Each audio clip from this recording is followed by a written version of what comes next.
All right, so we're going to take a look at doing some color grading. So how do you make your films look more pro or cinematic?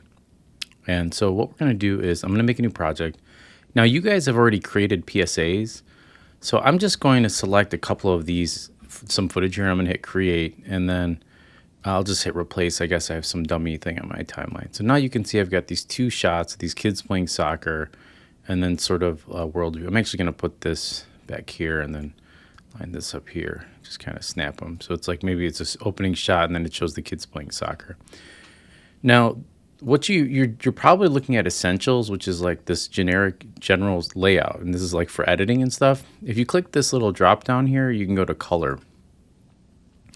And inside of color here for color grading, what you'll notice is there's a couple things going on. This is an important area here. Believe it or not, this this lumetary scope matches actually these bumps in color information are actually matching the surface of this environment.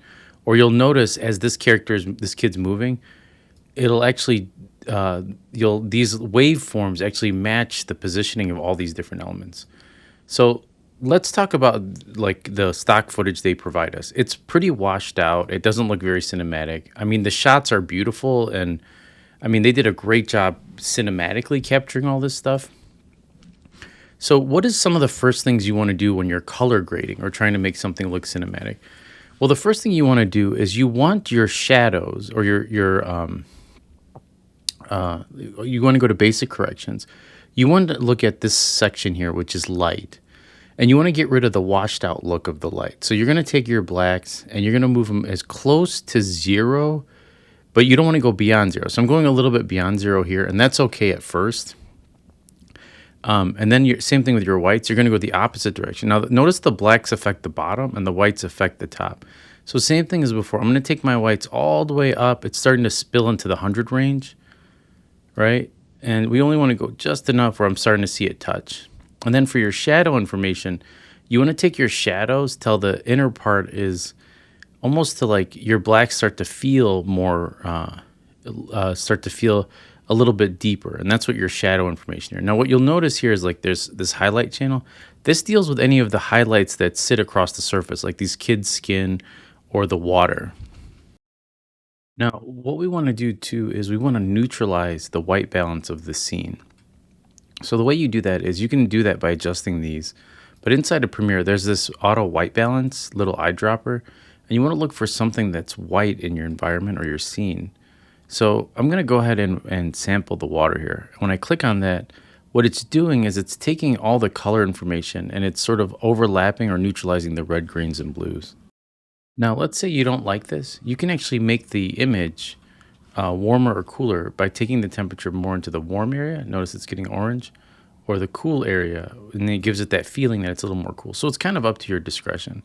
But for now, if I balance this out, you can see you can find like a really good chunk of white, like in this water here, and then just allow it to auto white balance. So you'll notice these will move by themselves. Boop, see that? And to give something a little bit more cinematic look, you want to boost the saturation and give it a little bit more color, and that gives it a little bit friendlier or colored look. You could see that yeah, I mean, just overall, it's starting to look a little bit more cinematic. All right, let's repeat these steps in the opening shot here, where same thing as before. And remember, your whites or your blacks essentially want to get as close to the bottom. You want to bring your whites up a little bit, so it's brightening up those whites. And then your shadow information, you want to play with it until you've got some pretty nice deep shadows. And it's almost like outlining things like a comic book.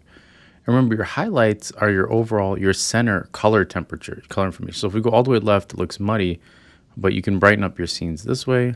Same thing, exposure or contrast is up to you, how bright you want your scene to be. And generally, I'll just sample maybe one of these white areas, increase the saturation a little bit. And there, you can see overall, this muddy image now looks brighter and more cinematic. Same thing with this shot. If we turn this off, you can see it looks muddy, and now it's brighter, more cinematic, and lively. All right, so I'm online now, and like, say I'm looking for some filler footage, like this guy's maybe like nearby taking pictures. So I'm gonna download this. Well, actually, you know what? I want something that's a little bit more cinematic like this. So let's say I want to try to find somebody here, this shot here.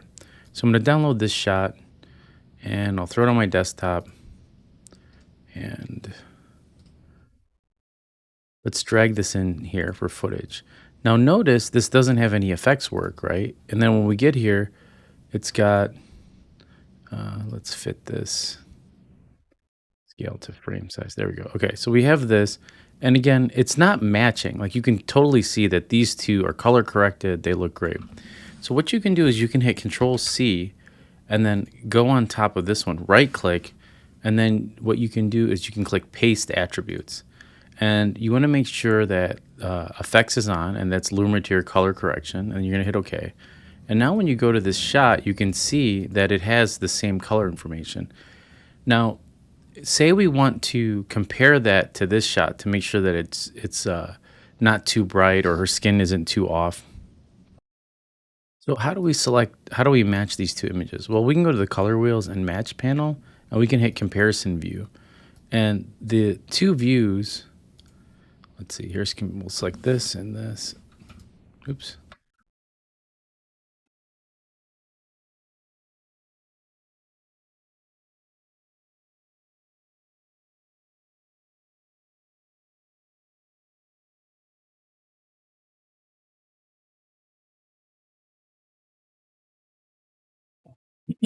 So we're at like 4 here. So let's say we want to compare this to our shot at frame 4.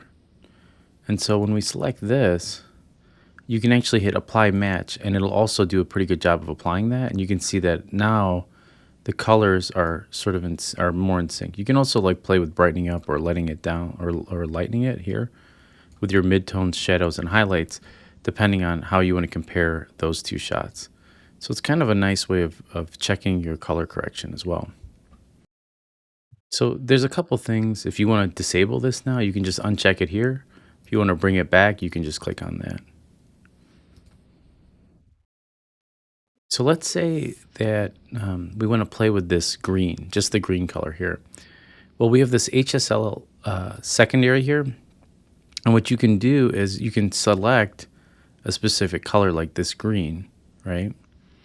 And let's see, let's sample maybe a little bit lighter of the green too. Now, if you turn on color gray, it'll add a highlight and it'll show you what essentially you're selecting. I notice I'm not necessarily getting the bottle here. So I can actually increase that area and you'll see that it starts to affect the areas that are selected. So kind of expanding that out, and you can move this to just making sure that we're getting all of the same color greens. And then you'll notice here we can adjust just that color. All right, so now watch this. I'm going to turn off color gray. And now when I'm moving this around, notice it's only affecting that one color. I'll kind of make this a little bit more extreme.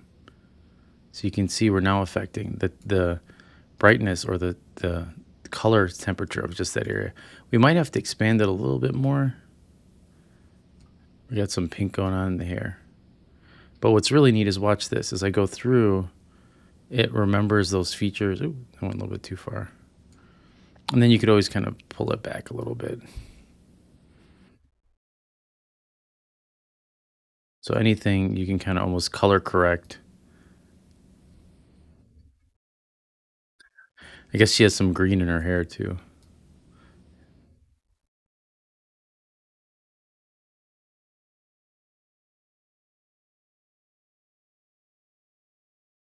Anyway, just something nifty that you can play with inside your shots. Let's tone that back a little bit. Really, I generally use it just to brighten up certain colors or attributes that I like. And we also could probably denoise it a little bit. Notice the hair, and we can blur that out just a tad bit. And then it won't look so weird and staticky. So let's say we want to adjust, I don't know, like her computer screen. Notice it's all really green. And I kind of want to just mask that out for certain It might get affected a little bit by the hand, so we might have to. I'll show you another way later.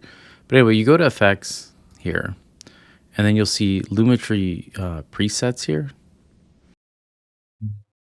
I guess we could just type in, let's see, Lumetri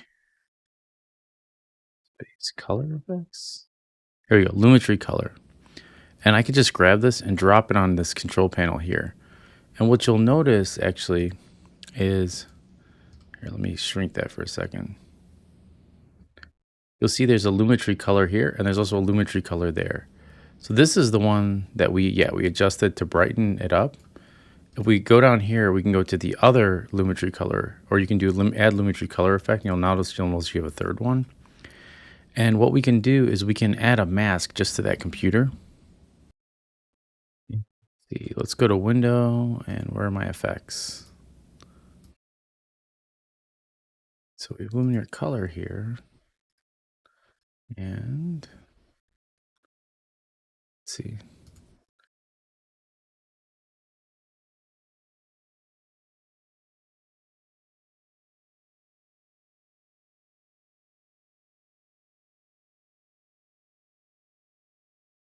Oh, here we go. Here's the effects control panel.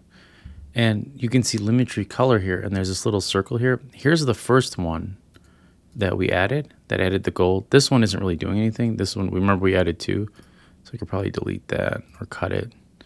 And then this one, I can draw a mask, put it around the computer. So it's only gonna affect anything that's, kind of bring this in a little bit, that's in this section here.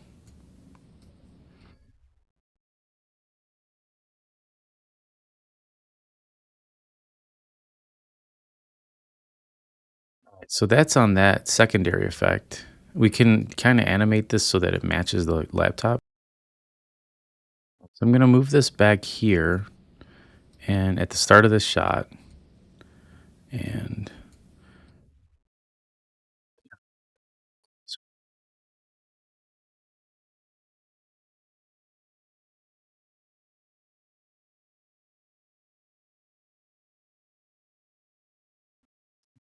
here's our mask. Here's mask one, and mask path. So this is the mask forward button. So if I click on this, what it's going to do is it's going to do its best to mask around whatever is in here. So for instance, the laptop. So I'm going to pause the video and let it go through its progress. Let's take a look at how this looks. You can see now that it's tracking around that laptop. Oops. Okay. And let's make sure this is selected. And there's our, I'm clicking back on mask path so we can see that. All right, so let's go ahead and look at basic correction. So you can adjust the temperature there. It's also adjusting the background. So I guess we could just take down the saturation a little bit. This is obviously not a good shot because there's hands in there and fists, but just to kind of show you how you can mask an area and only affect that area like this.